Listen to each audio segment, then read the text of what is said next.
Greetings from Long Island, where every highway is a sunrise. It's time for Dave's Gone By, an hour of comedy, talk, and music brought to you by Total Theater, with your host, Dave Lefkowitz. You've never heard anything like it, so sit back, relax, squeal if you must. Here's the host of Dave's Gone By, Dave! Tropical hot dog night! Like two flamingos in a fruit fight!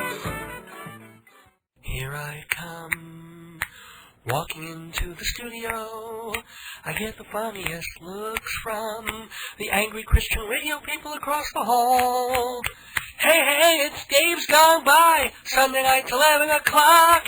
If you have a problem with my show, you can suck. All right, enough of that. Welcome, everybody, to Dave's Gone By on this Sunday night, February 12th, 2006. Happy to be here. Happy you're with me. Happy that this show has finally landed back where it started, Sunday nights, 11 p.m. Our content was apparently getting a little iffy for prime time, so after some protracted haggling, bitching, huffing and puffing, we've all settled down and brought the show back to semi-late night. If 11 is a little too late for some of you, remember that you can hear older episodes of Dave's Gone By Thursday nights at 8, just by going to my website, davesgoneby.org. And it's not an immediate rerun. You might hear an episode from 2003, but they're uncut, unedited, except for commercials, and listenable right on your computer. You don't need to buy a receiver, you don't have to pay a monthly fee, and it's all courtesy of Dave Tanny and Live365.com. Again, the Thursday info and links are at my website, davesgoneby.org, which is also a great way to learn about the history of the show. We began in October 2002 as a Sunday night program from 11 to midnight. A little later than I wanted, but then again, everybody's home on a Sunday night, so folks are more likely to be around, finished with dinner, done with their errands. Plus, at 11, I'm not competing against The Simpsons or Desperate Housewives or all those busty muchachas on Univision. And anybody who listens to Dr. Demento on the East Coast from radio stations on the West Coast that stream online, those feeds all start at midnight here. So Dave's Gone By makes a cool 1-hour lead-in to a night of goofy, fun radio. Now, Dr. Demento is novelty music pretty much all the way through. Dave's Gone By is a mix of comedy, talk radio, interviews, sketches, monologues, special segments. It's a little different every week, but the glue that holds it together, that smelly brown glue, is me, Dave Lefkowitz, radio personality, theater critic, journalist, and music fan, and tonight's show has a definite musical bent, a musical twist, or should I say, a musical torque. That's clue number 2, if you're keeping score. One of the things that I'm most proud of about the show is how many wonderful folk, pop, rock artists we've had on the program, like Christine Lavin. I just saw her last week. She's doing great. She's putting together a compilation CD of songs about food called One Meatball, and she's got Pete Seeger on there, a bunch of modern folk and cabaret people. The hard part, of course, is getting all those copyright clearances, but she's hoping to have the disc done and out within the year. Other guests that we've had, Jill Sobule, Frank Wildhorn, Reckless Eric. He's on tour now with Amy Rigby, and they'll be in Philadelphia next Saturday. Going back further on the show, we've had October Project, Tom Paxton, Housewives on Prozac, Neil Sedaka. But tonight's guest is right up there in the fame quotient. A member of a group that made not only tremendously popular music in the late 60s, but terrific and still underrated music. You know, it's funny how inconsistent music snobs can be. If Ray Charles and Johnny Cash reinterpret songs by other writers, they're legendary genius stylists. If Julie Wilson or Tony Bennett sing from the canon of standards, they're keeping the golden age of American popular song alive. But if a boy band croons a tune from the modern equivalent of Tin Pan Alley, they're bubblegum, they're hacks hired for their looks. I mean, we all have a bit of critical snob in us. We all defend our totally subjective opinions, artist by artist, album by album. And it's totally fine. It's one of the things that defines our tastes. It gives us a basis for comparison and appreciation. But of course, that song you loved 10 years ago could strike you as dreck a decade later, while that boring tune you always skipped on the CD player could suddenly grab you and become your ultimate soundtrack song. I mean, when I was in my teens, in my crowd, disco was the devil, Led Zeppelin was space music for greasers, heavy metal was from another planet, and punk was just noise. Then, later on, rap music was noise, and Debbie Gibson and Tiffany were vixens from hell, and anyone on American Idol except William Hung was automatically relegated to the garbage can. Now, while some truth remains in all of this, obviously, there was some good disco, some incredible rap, punk re-energized rock and roll, and Kashmir is as good as music gets. And even the critics who poo-pooed American Idol are digging Kelly Clarkson's album this year. So all this is just a circuitous way of saying anyone who scoffed at music they hated or feel embarrassed about music that they once liked, time has a way of smoothing everything out. And the music always, always wins. And I think we all realized years ago that the Monkees got a bad rap. They were telegenic boys hired as TV actors and only secondarily as musicians. Nearly all their hit songs were written for them, and by the time they started becoming competent musicians, rock music had left pop behind and shifted to psychedelia. But by the time they moved to psychedelia, rock had gone to places a lot darker and deeper. And they were still just these goofy guys, heartthrobs for teen girls, and sales tools for lunchboxes. Except, as anyone who's listened to the Monkees' 15 or 20 best songs knows, they were great. Whether it was the production, or the song choices, or the way their vocals were distributed and then balanced in harmony, they made wonderful pop music. Daydream Believer still sounds magical coming out over a car radio. Last Train to Clarksville is as catchy and bouncy as anything from the Beatles' Hard Day's Night era. Pleasant Valley Sunday is as gently satirical as anything by the Kinks. And I'm a Believer is as perfect a pop record as you're gonna find. Period.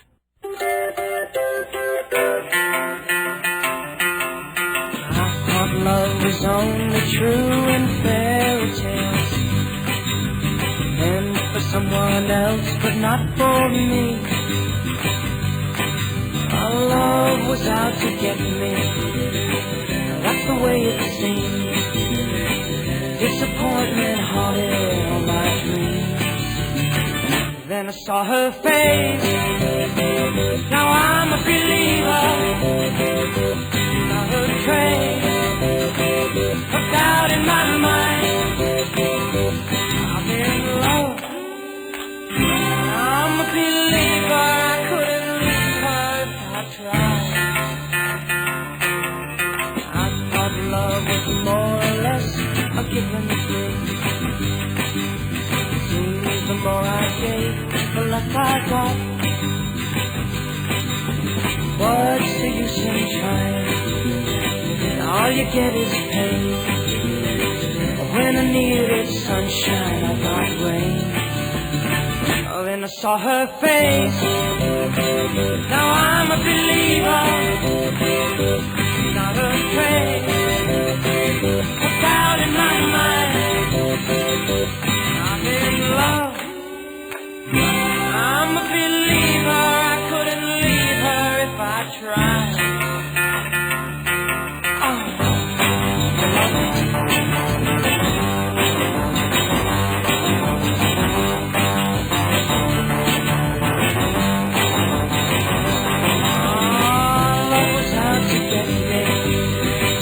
That's the way it seems.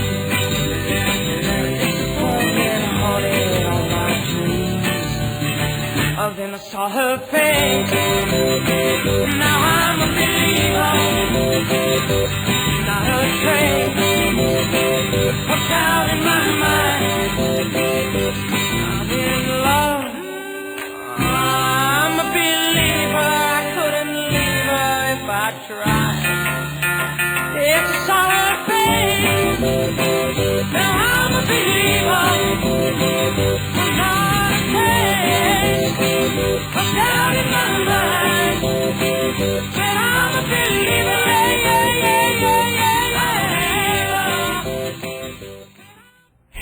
they're the Monkees, Davy Jones, Mickey Dolenz, Michael Woolhat Nesmith, and Peter Tork. Yeah, he was the Ringo of the group, not the drummer, more of the proverbial fourth wheel, seemingly the least necessary, yet without him, the vehicle would have skidded to a halt. They stuck Peter on some of the weirder, more novelty numbers, though I always dug your Anti-Griselda. Anyway, Peter did contribute vocals, and because he was a folk singer before joining the Monkees, eventually his skills on the guitar and banjo did come in handy, and Peter stayed with the group through thick and thin, and he and Davy and Mickey still toured now and then in the 90s. Mike Nesmith became the Neil Young of the quartet and pretty much abandoned ship at his whim, which still apparently doesn't sit well with the other three, but life and music go on. Nesmith is doing music and video serials and all kinds of goofy tech things on his website. Mickey had a good gig as a DJ on CBS-FM until the station switched to that stupid Jack format last year. But he's still touring, he's directing, he just wrote a children's book. Davy Jones is also touring, releasing CDs, doing infomercials, and racing horses in his spare time. And Peter, well, he is making music too, with a band called Shoe Suede Blues. Not quite as well known as the Monkees, but they're busy and prolific, and Peter seems to be in a pretty good place after a lot of years when he probably didn't even know where he was. But the only way to know for sure is to ask him, and that's exactly what I'm going to do tonight on Dave's Gone By. Peter Tork, the tall blonde Monkee, the blues-picking musician Monkee, is my guest, and we will get right to him after I do 10 things. 1. Remind you that Hewlett Minuteman Press is the place for copying and printing on the South Shore of Long Island. 2. Inform you that Performing Arts Insider magazine is the best of all guides to Broadway and off-Broadway theater. 3. Dave's Gone By listeners get 10% off all orders at Minuteman and 10% off all subscriptions to Performing Arts Insider. 4. MortgagesRock.com is the place where you can get richer by becoming a broker. 5. This program is rated DGB-13, the Dave's Gone By equivalent of PG-13. There's nothing your kids can't hear, unless they're deaf.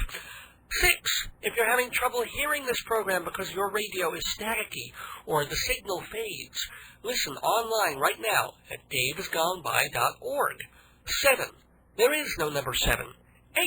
I tell you to stay tuned because 9 and 10 are just 2 short commercials, and when they are done, Peter Tork will be with us in the Daverhood. Everyone ready? Here's number 9. Dave's Gone By listeners know I love a good play on words, but let me say a good word on plays, my plays, collected in a lovely book called Marriage, Babies, and the End of the World. Comedies that range from strange to deranged, from sad to satirical, fun, and unmistakably Dave. Just $20 hardcover, $12 soft. Put down that crappy bestseller and pick up some laughs. 516-295-1511 or davesgoneby.org for Marriage, Babies, and the End of the World. Why can't it be good? D is for Dave, F is for fun, S is for silly and special, X is for excellent entertainment, DFSX, Internet Radio, playing vintage episodes of Dave's Gone By, Thursday nights at 8 and 11. It's part of Live 365, but all you've got to do is visit davesgoneby.org. Click the link and listen online to classic Dave's Gone By, Thursdays 8 and 11. DFSX, letters that stand for terrific. Welcome back to Dave's Gone By on AM 1240 WGBB in Freeport, New York, and live. You say Dave's Gone By. Yeah. Remember, my name's Dave. Dave's Gone. My wife thought of the title. What can I say? Oh, your wife. Dave's of our lives. Dave's of our lives. Well, you know what? Here's the intro right here. I was going to do this whole long sweeping thing, but instead... Go ahead. I'll just sit here and listen to you. Then you'll introduce me, and we'll all be... You've introduced yourself. Ladies and gentlemen, that is the voice... Nobody knows who I am yet. Right. Well, there you go. See, I was gone into... Tell them, Dave. Tell them. No, you know what? Better yet, you do it. Let's hear... No, I'm too embarrassed. I'm too shy. I'm too humble. Okay, I'm Peter Tork. You're Peter Tork. Or, and I never knew this, your name actually was Peter Halston Thorkelson. Well, actually, the H is silent. It's Olson? No. Oh, it's Torkelson. Torkelson, yes. Oh, yeah. Otherwise, I'd have been Peter Tork. That's true. So, no, Silent H, Peter Tork. As a matter of fact, the interesting thing is that it came about because in my Greenwich Village days, I was wearing my father's high school sweatshirt, and it said Tork on the back of it. It was his nickname. Oh, so that's what they call it. Okay. The name was Torkelson. Yeah. Shortened his it to Tork. Was Tork, right? Got shortened that way. And for a long time, I wasn't even Peter Tork. I was just Tork. And some of my friends from back then still just call me Tork as though it were my first name, which is kind of funny. And so, and then you went to like Actors Equity and shortened it for real, or do you still get mail addressed to Torkelson? I am. Well, if you shorten it at Actors Equity, then that's just still a stage name. Oh, you're right. No, actually, your name is anything you say it is, as long as you're not changing it for fraudulent purposes, according to good law. So, as far as I'm concerned, they're both still my real name. Cool. I'm actually Peter Tork and Peter Torkelson, and the mail comes to the same address no matter what. Cool. And that address would be, so we can all send you mail. No, I'm kidding. Yeah. Well, sometimes the mailman giggles when he puts the mail in my box. Well, you have a strange mailman then. But, you know... Tell me about it. Talking about strange days, now, obviously we will get to the most famous band you were in, and also the band that you are currently in. But let's roll it back a little bit, because I did not realize, till I was doing research before the interview, that you were starting around that time of the whole folk scene in the 60s. I didn't realize that it started that early for you. That's right. I was in that, well, if we count the Weavers as the first wave, and then we count the Dylan days as maybe the second, then I would be in the third wave, because I was there right after Dylan, along with the guy, the artist currently known as Roger McGuinn, who, of course, went on to great fame with the Byrds. Right. Jose Feliciano had a few records out for a little while. Richie Havens was on the street in those days, and so was Stephen Stills, later of Buffalo Springfield and Crosby, Stills and Nash, and Young. Sometimes you got to throw Young in there, you know. I know he's not always with them, but yeah. That's right. CSNY, just as it's like the famous band that I used to belong to. For years, three of us went out as instead of the quartet. True. And didn't seem to bother anybody. And sometimes it was the three of you and Neil Young, which was really strange. That was very strange. Yeah. It was very peculiar. Yeah. And especially since he was in his trance mode at the time and doing electro voice stuff. Well, you were still doing, Neil Diamond songs. So bubblegum trance music. Well, that was Gary Newman, wasn't it? No, but anyway. Very good. Thank you. So Stephen Stills and you struck up a friendship, kind of a musical? Stills, actually, it began, these people came up to me and said, "There's this new kid in the street, he looks just like you." And about 2-3 days later, I ran across him. I said, "You're the kid that looks like me." He said, "You're the kid I'm supposed to look like." And we shook hands and had a laugh, and we've been friends ever since. And you did the Harpo Marx mirror thing when you met him, too. That was kind of... Yeah, right. That would have been funny. That would have been great. It would have been cool. By the way, and Stills apparently was the fella who convinced you to audition for a TV show. That's correct. That is correct. He apparently, he told me, I got from him that he'd met one of the producers of said TV show socially, and in the course of conversation, it came up for Stephen that he was not telegenic, that his hair and teeth weren't going to look good on television. And did he know anybody who looked like him? And amazingly enough, he did, and it was me. They neglected to mention talent, but they didn't ask me about that before they signed me on. Well, you know, there's probably a myth that still persists to this day about the well-known band that you were in, the Monkees, of course. The Monkees, yes. That you guys couldn't play your instruments. That it was played by session musicians. Oh, well, No, it's true. It's true. That's not a myth. The session musicians did play on the records, particularly the first two LPs. But you were a musician. Yes, I was. So did you not even have to play, or were you playing and all the other three were not, or what was the deal? The deal was that they were making records, the background tracks for the records were all being made by a bunch of professional record makers, guys who were were working as signed, contracted record producers and songwriters under the direction of one Don Kirshner, known at the time as the man with the golden ear. And they were making these records, and it was, at the time I was very upset about it, but as I look back now, I see how intelligent it was. we were four young actors. They'd chosen us because we weren't conventional Hollywood actor types who knew the ropes and knew how to be professional. And they wanted wild and crazy guys, and it meant that it was a lot more difficult to make a TV show than it otherwise would have been. And we were working all the time making television, and they needed records out, and they made records and put them out. One of us was singing lead on every cut. Right. It was always somebody singing leads. But the background tracks were being made, and they're a good thing, too, because as it turns out, I did not know how to make a record in those days until we were well underway. I learned how to make a record, and I think I can make a good record now, but I didn't have any idea then. And so it really was critical. It was required that somebody else make the records while we were making the TV show, because clearly with the Monkees, the most important thing was that the faces appear on the screen.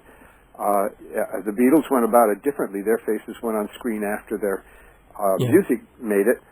But we were primarily a TV show, and so, you know, like I said, I was upset at the time, but now I see that there was no reason for me to be.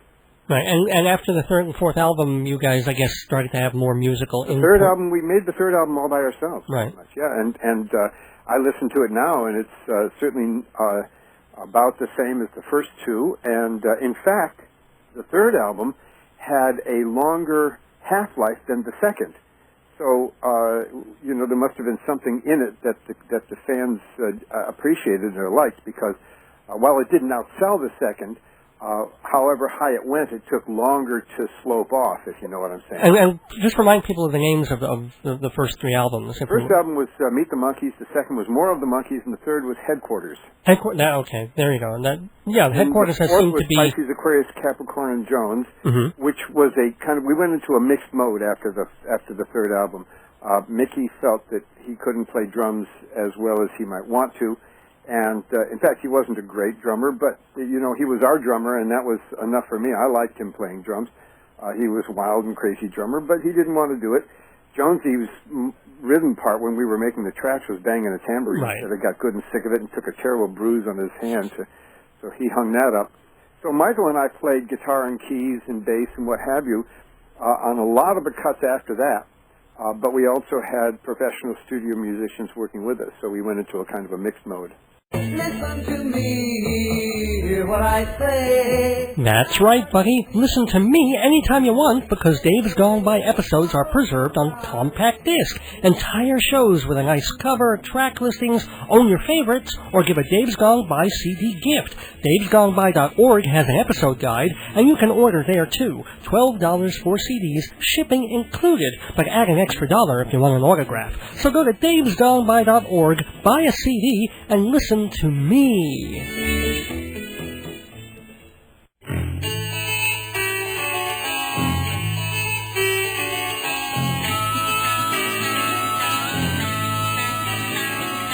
Though you've played at love and lost, and sorrows turned your heart to frost, I will melt your heart again.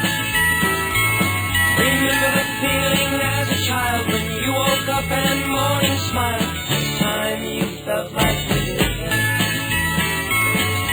There's just no percentage in remembering the past.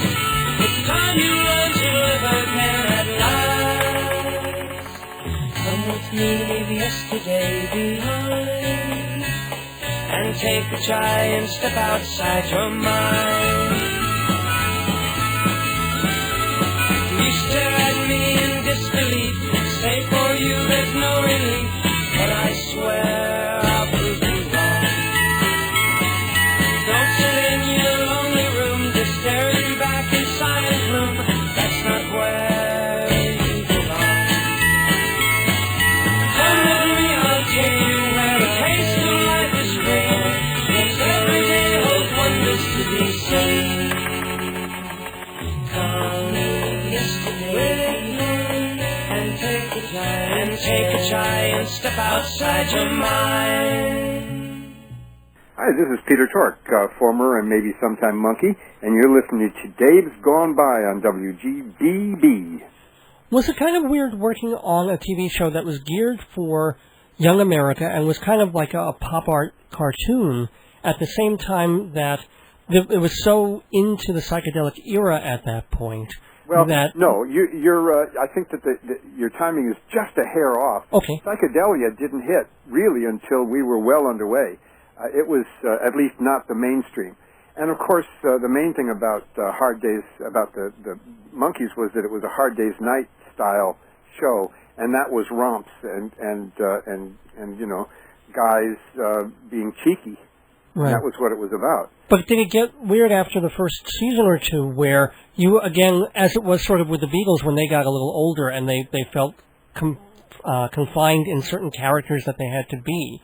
Was there a point when you were already getting a couple of years older, a little more seasoned, and yet you had to run around and still be crazy, goofy people? I mean, or was it fine? No. Crazy, goofy was what we did best. I'm crazy and goofy to this day. Good. And maybe if you're a really good boy, I'll be crazy and goofy for you sometime in the near future. But in the meantime, no, we stretched out. The Monkee movie was us getting pretty psychedelic, actually. It was, I don't know if you've seen it, but it was a very surreal, well, no, I beg your pardon. Let's see, what is it? Yes. Head. It was impressionistic. Yeah, Head. It was surreal and impressionistic. It was not abstract, as it turns out, because there's actually something going on there. But it was, we were honoring the psychedelic times for sure. And when the time came. I mean, people may not remember this, but there's actually an episode of the Monkees with Frank Zappa in it. That's right. Well, he playing the guested, bicycle, or guested with Michael Nesmith. It's really interesting. You know, Michael looks. One of the things to me, Michael and Michael put on a Zappa nose and hair and mustache to try to look like Zappa, and it's the two of them. It's really interesting, except that Zappa is like really a hard-working, cold-blooded guy in a lot of ways. And was. I mean, he's yeah, right, was. And Nesmith looks like a cream puff pastry. Do you have any memories of not only meeting Zappa, but let's say if you guys ever met the Beatles or some of the major icons of it? Well, what are some specific recollections? We met the Beatles and the Monkees, three of the Monkees. I can't remember, or at least two. I thought it was, I forget which one of them. Ringo didn't show. And I think neither Michael nor David came, but Mickey and I went and met the other three Beatles, and of course it was fabulous. You know, what the hell? This is my idols. Get to meet them and hang out and laugh and have a few jokes. If somebody was nearby, and like Mick Jagger was recording in the next studio, and I said, "May I drop in and say hello?" Nobody said, "No, you can't, because you're just some schlub from the street." You know that aspect of things was fabulous, to be able to say, you know, hey, Mick Jagger's working. How are you? Nice to meet you. Well, one of the stories that fascinated me that was told when I was in an acting class back in college was a girl said that she remembered being taken by her mom to see the Monkees it was either Giant Stadium or Shea Stadium, some really huge, like, local stadium. And all these kids were there screaming with their we love Mickey, we love Peter, we love, the young girls going crazy because these TV pop idols are going to be out there. But they had no idea what to make of the opening act, who was this very colorful black man with a guitar. I think do you know where I'm going with this? As if everybody listening didn't. Oh, well, yeah, I mean, do you have any memories of being or of Jimi Hendrix being your opening act? Surely. Well. Of course. What do you think? I actually do remember much of the 60s. No, but I'm saying specific anecdotes. Yeah. Yeah, no. Well, yes, of course. Mickey and I saw Jimmy at Monterey Pop Festival. I didn't make Woodstock, but I think Monterey was the better festival anyway, as it turns out for me. But I saw Jimmy, and I didn't get it because he burned his guitar, and The Who had just been on and just smashed their guitars. It was their act. Right. And I thought, I just saw this act. What the hell is this? But Mickey got it. Mickey heard the fabulous musicianship, which I came to appreciate later. And Mickey got arranged for Jimmy to be the opening act on the Monkees tour in, I think it was 67 or 68. And the kids were not ready for Jimi Hendrix. I mean, what they were interested in was, their pop bubblegum rave faves. And here comes this nasty music. I mean, this music was like, I mean, it was, you know, of course. Look back on it, and it was the best music of the day. And I believe you have to say Jimi Hendrix will remain through history as the best rock guitar player ever. Of course, and ferocious. I mean, part of what made him great was that he had so much energy and drive, and it was so real. And the Monkees, one of the things about the Monkees was it was about escapism in large measure. Speaking of escapism, don't want to dwell too much on bad stuff. And also, yes, we're going to get to the fact that you are still making music, and maybe sometimes, I guess, still with the Monkees, but also mostly with your other band called Shoe Suede Blues. Shoe Suede Blues. In fact, let's get to that very quick so we make sure we have time to mention that. Please. Is it a bluesy band? Is it a country blues? What kind of... Not country. Okay. Very much out of the blues tradition. We start somewhere between Chicago blues and the 50s blues pop era. Mm-hmm. Little Richard equally remains one of the great rock singers. I think the greatest rock singer of all time. I don't think anybody's ever going to be a better singer than Little Richard was. And sometimes still is, for that matter. I mean, when he at 70 odd, you know, he can still put it out for a short amount of time and scorch you. He's just scorching. There was this moment in pop music when pop and blues and country all were the same music, or they all overlapped massively. And somewhere between the traditional Chicago blues and that moment in pop blues music history is the focal starting point of Shoe Suede Blues. And we go in every direction from there. We go back to some Louis Jordan pre-R&B, and we do some modern songs that we've written in the blues mode, and some songs. We even do Monkee songs in a kind of a bluesy vein. Cool. Mm-hmm. And you have a couple of CDs out, I believe. We have a couple of CDs out. One of them is basically not available any longer. It's a live CD Mike and the Air recording. But the other one is Saved by the Blues, and it's available still to this day. You can get it on the website, petertork.com, or shoesuedeblues.info. Okay. And by the way, and that's Peter Tork without the H, folks. Just reminding folks. Harking back as if anybody was listening from that moment till this. Oh, thanks. Yeah, people surf the dial even between the commercials on this show. That's right. Thank you so much. Yes. Well, in that case, then I'm going to ask sort of an uglier question, okay? You think you've just got justification now, right? Yes, okay, yes. Now I have a reason to ask a dark question. Okay. You had the great TV show, very popular. You had money coming in. Why did... I mean, you've been married, 3 times at this point? And there was drugs and alcohol, too. So how did you pull yourself out of some of the bad stuff that happened after incredible success? Well, it's success and the use and abuse of chemistry, drugs and alcohol. I'm not sure what the relationship is. It certainly is not true, as some have asked of me, whether, in my case anyway, fame led to chemical abuse. I think, on the contrary, the kind of brain and mind and heart that goes to chemical abuse also goes to show business as a way of compensating for the conviction, right or wrong, that you're underappreciated in private life. The course of the addiction has a line of its own and is immutable. If you're partaking at all, you will ride this line to death. If you don't participate, the line will continue without you. And if you should rejoin it, it will take you right back to wherever it is at the moment. As of right now, I have not had a drink or a drug in almost 25 years. Knock wood, all right. Thank you. But I have heard enough evidence and seen enough, or been told reliable eyewitnesses enough to believe and to know and to believe that if I were to start drinking, I would suddenly be back where I was if I'd been drinking continuously for the last 25 years.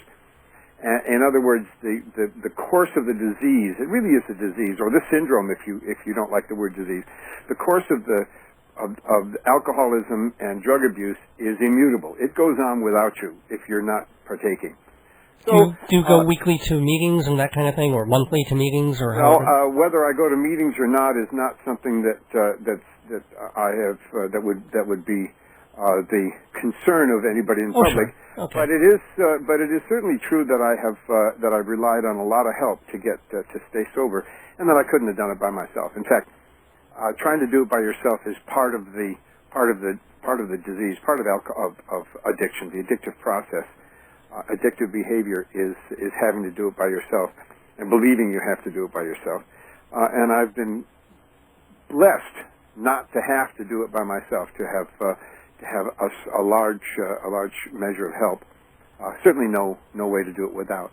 I continue to rely on that help because it's what got me sober, and why would I want to abandon what got me sober and relatively healthy? I don't know how healthy you want to call this.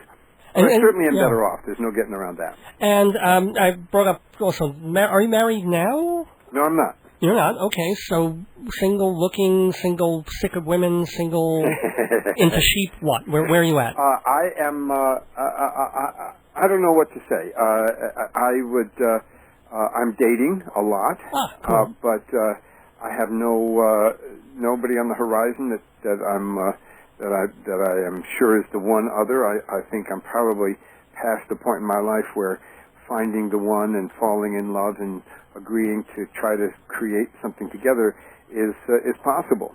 On the other hand, it would certainly I would certainly love to have a companion that I thought was knew me and understood me and with whom I could partner. Print it, copy it, send it as a gift. All that and more at Unit Minuteman Press, your full-service printer, family-owned and operated since 1975. Photocopying, printing, wedding invitations, and engraved gifts. Minuteman, 1315 Broadway in Hewlett. Call 516-569-5577. 569-5577. On the web at unitminutemanpress.com. Mention Dave's Gone By and get 10% off.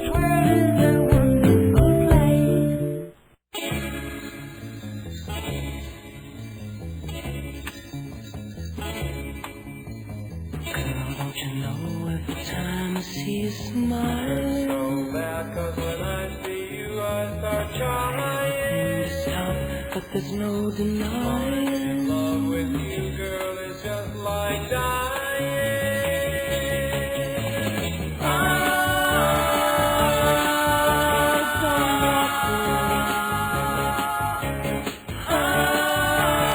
How can I make you stay?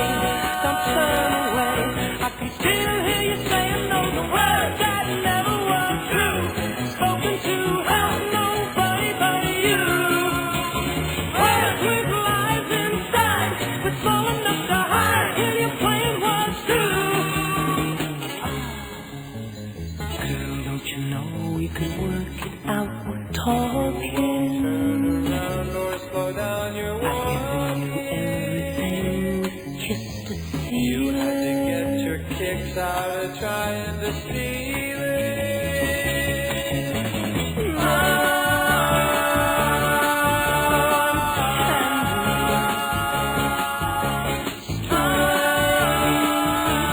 Strange voices and lies. I feel the tears, but all I can hear are those words that never were true. Spoken to how nobody but you. Words with lies inside, but small enough to hide. Hear you playing what's true. Hi, you're listening to Dave's Gone By on WGBB, and this is Peter Tork trying to tell you so. Do you have a good relationship with your kids? Yes, I do. Oh, cool. Very good. My daughter tells me that my relationship with my son is a little problematical, but of my two daughters, the adult daughter says that she has a better relationship with me than any of her friends have with their fathers. So Hopefully that is a good thing. well, Or it's a not a good negative thing for us, yeah. Yeah, right. And I hope that the others aren't catastrophic, because otherwise it means otherwise it's small praise. But we're doing fine. It's wonderful. Back to happier questions also. And we're going to wrap this up with Peter Tork of Shoe Suede Blues, and of course formerly the Monkees. Gotta ask, favorite Monkee song? Ryu Shiu. Because? When you say song, I don't know. In some ways that's not a Monkee song. Right. We did Ryu Shiu in front of the cameras for a Christmas episode. And it was the four of us sitting there singing live into the camera, and I think the vocal blend is astounding. It's a cappella, which is just, and I think it's ferocious. I think that you can't tell who's singing what part. The vocal blend is so good throughout, so I'm very pleased with that. My favorite hit was Pleasant Valley Sunday. I think Head is my favorite album CD now because it's got two of my songs on it, and it's got a lot of psychedelia, and Jack Nicholson coordinated the CD from the soundtrack of the movie, and there's a couple of great Carole King songs on it, and overall I think that's the most pleasurable single listening experience of a album/CD. Do you have a favorite song, period? Not necessarily a Monkee song at all, but just... No, there's dozens and dozens of really wonderful songs. It's impossible to choose among them. I mean, what are you going to do between Lady Madonna and What a Fool Believes, for instance? Or, I haven't heard anything recently that's totally knocked. The most recent thing that I loved, which I think is the music of Been Caught Stealing by Jane's Addiction, scorched me. I thought it was the best sounding cut I'd heard in 15 years, but I don't know about those lyrics. It seems a little strange to me. And so on, all these kinds of things. So there's no knowing. And I guess we can't really leave this without the usual question. Obviously, you've been asked the favorite question a few times because you were just like rattling those off. But the other one is, how often are you in contact with the other three, and when you guys doing another thing together, or in pairs or twosomes, that sort of thing? Nobody has any plans at the moment to join up with any of the others. There is some discussion of some possibilities. There's some faint possibilities wafting through the ether, but I don't. There's no knowing whether it'll come to anything. If it does, there might be what the fans call the Three Keys show this year. The 40th anniversary is coming up, which would be great to get started on something like that. But people are not deeply enthusiastic about the idea. There's drawbacks from everybody's point of view, so we don't know whether it'll happen or not. But it also could. So keep your eyes open. We're coming to your town. And you all still basically get along. I mean, maybe not if you're on a long 5-month tour. We don't have much to say to each other. We find that we don't have much of a community of interests. I don't talk to Michael at all, just because he kind of dumped on us. So, he was supposed to come and do a tour with us, and he just reneged without a word. Well, he's probably looking for a job right now because he was on the radio station in New York. I don't know if you... No. Oh, I'm sorry, not Michael. That's Mickey. Sorry, right. Mickey. Mickey doesn't need to worry. Well, no, certainly not. He's working all he wants, and Michael is pretty rich. He's not in Gates' league, but he's got a lot of money by my standards. Well, from the liquid paper, I think. His mother invented liquid paper, and that. And so he's doing his own music and his own video stuff. Although he's been rather quiet, I think, for the past few years. But are all three guys still sort of simmering about the fact that he's sort of like, well, I'm not doing this anymore. I'm kind of above this teen stuff I was doing. I won't. Well, you were kind of going there already. How can I talk for the other guys? I'm sorry. Okay, cool. Yeah. They might not give it a thought from one end of the year to the next, and I don't know that I would either if people didn't ask me. But I just know that I don't care to have anything to do with Michael as things stand. But as far as Mickey and Davey goes, if I have a lot of I still have a lot of respect for Michael. I'm not. This is not to say that he's proven to be useless as a human being or an artist. But I still have a lot of affection and respect for the other two guys as well. And if something came up, I'd be glad to be hanging out in their company. It's a lot of fun touring with those guys. They're funny men. The two of them, just hilarious. Great all day. Let's then close on something wonderful, like your favorite, most wonderful experience as a performer. And it can be with the Monkees or not necessarily. It can be with Shoe Suede Blues. But what I don't know. No, I can't do that for you. I haven't got a single favorite experience. My life is is a bundle of joy from one end of the day to the next. Oh, please. Oh, okay. Well, I guess when you're sober for 25 years, it probably is. I'm exaggerating a little. Okay. Well, pick two moments that are wonderful for you.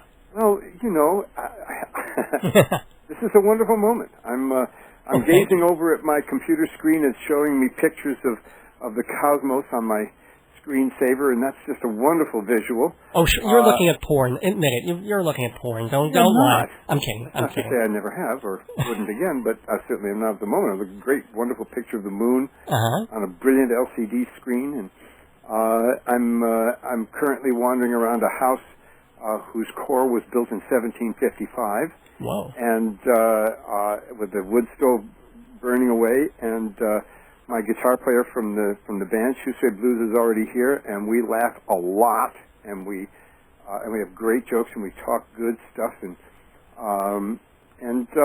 you know what could be finer? You know, come the late winter and the spring, I'll go down into the fields and start tapping the trees and make some maple syrup, and nice. You know, life is really nice for me right now. I gotta say, you know what? You're convincing me. Maybe it is pretty much all smiles from morning till night. That's pretty, not bad. That's I mean, it's cool you know, to hear.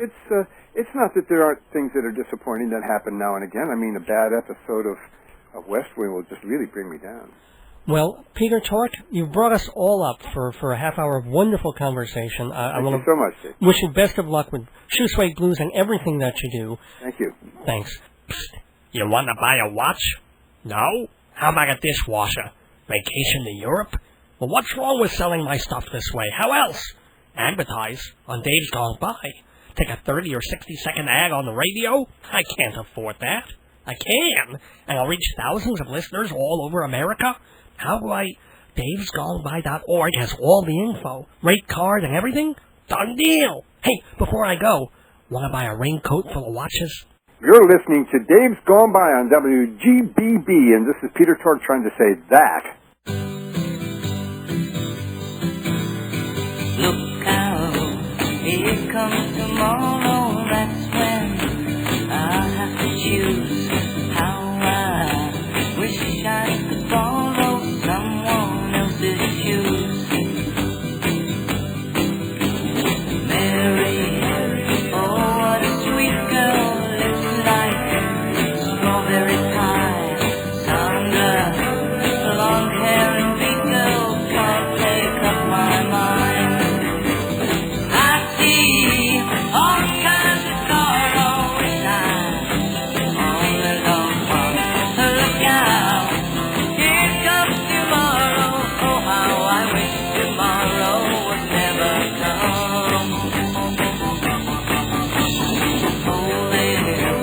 Oh that I love them, said it, and it's true, but I can't help but love them, don't know what to do. I see all kinds of sorrow inside, all alone one. Look out, here comes tomorrow. Oh how I wish tomorrow would never come.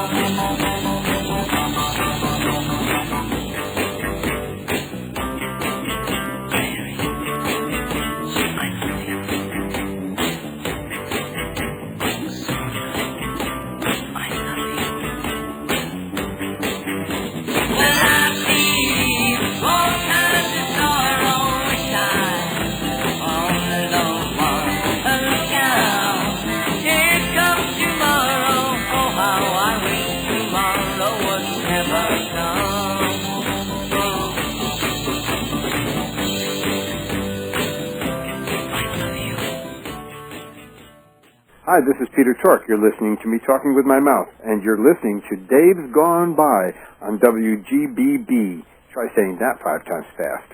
Welcome back to Dave's Gone By. Hope you're all safe and warm and unshoveled on this wintry night. Hope you've enjoyed passing the time with me and a monkey. Big thank you to Peter Tork. PeterTork.com is the place to learn about all his activities, pre- and post-Dolan's, Nesmith, and Jones, including Shoe Suede Blues, a real, honest-to-God white blues band, post-hippie style. They're not playing in the New York area in the foreseeable future, but you can get their albums at petertork.com. Also, Peter's 1994 record, Stranger Things Have Happened. No Monkee stuff on the site, but you can certainly find that elsewhere. I know Rhino has boxed sets of their TV show. It only ran 2 seasons, but as you can see, the boys remain cultural icons and actively making music, which is, as they used to say in those days, groovy and right on and where it's at. In the Arista compilation, Then and Now, the best of the Monkees, the liner notes single out an episode called The Devil and Peter Tork, in which Peter sells his soul to Mr. Zero in order to play the harp. Well, Mr. Zero keeps his side of the bargain, but when it comes time for Peter to pay up with his soul, the other Monkees decide to fight and quash the deal. So they go off to the higher court with Mike Nesmith doing a Clarence Darrow bit.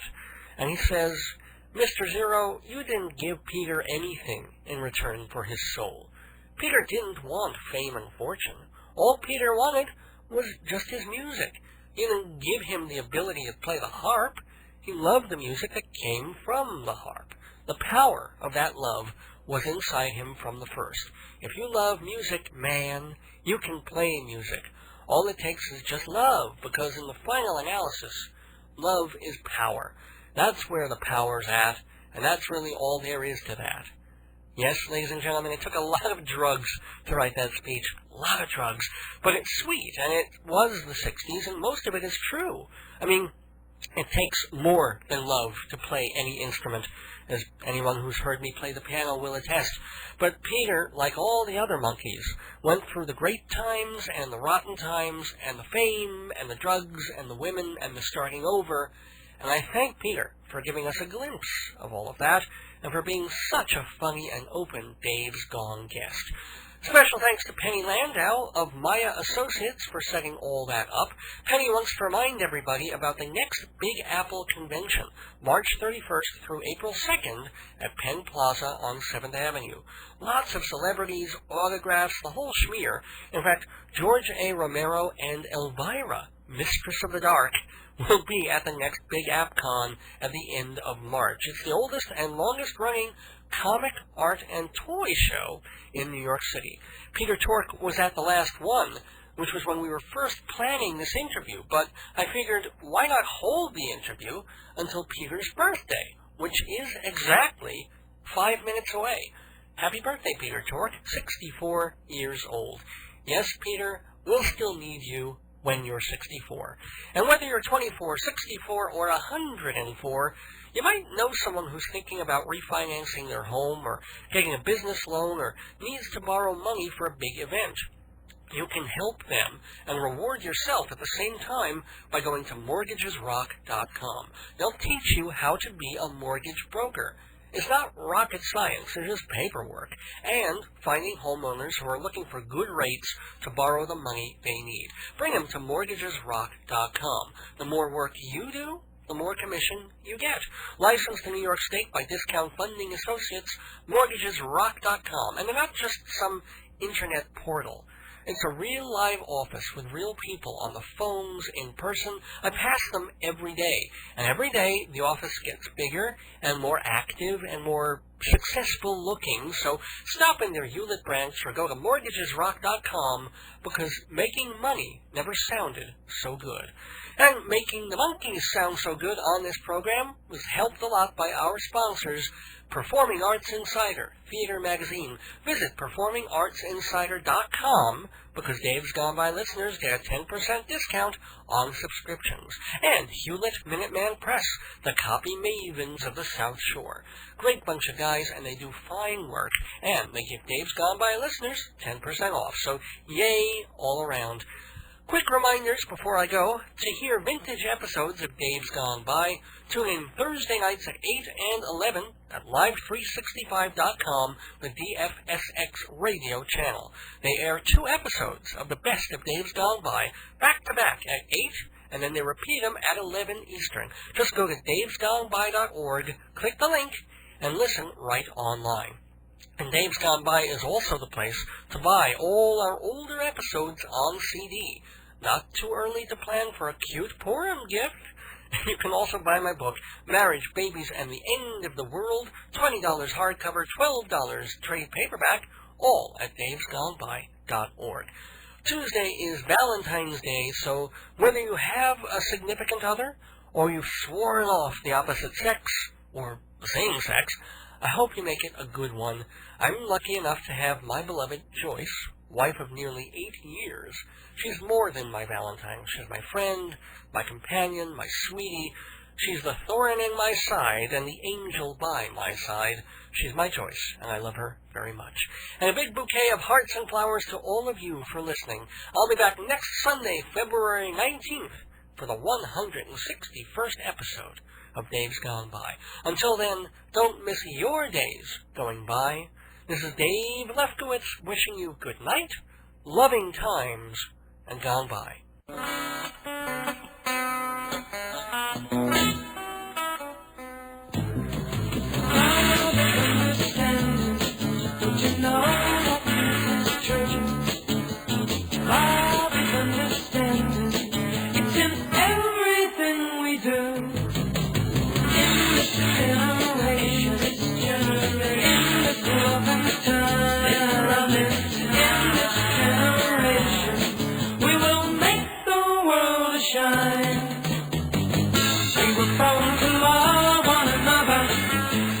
Something we all need. We were born to love one another. We must be what we're going to be. And what we have to be is free.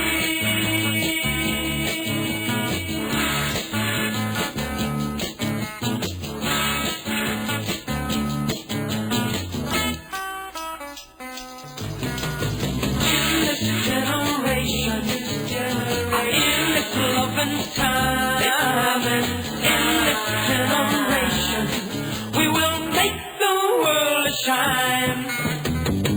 We were born to love one another. This is something we all need. We were born to love one another.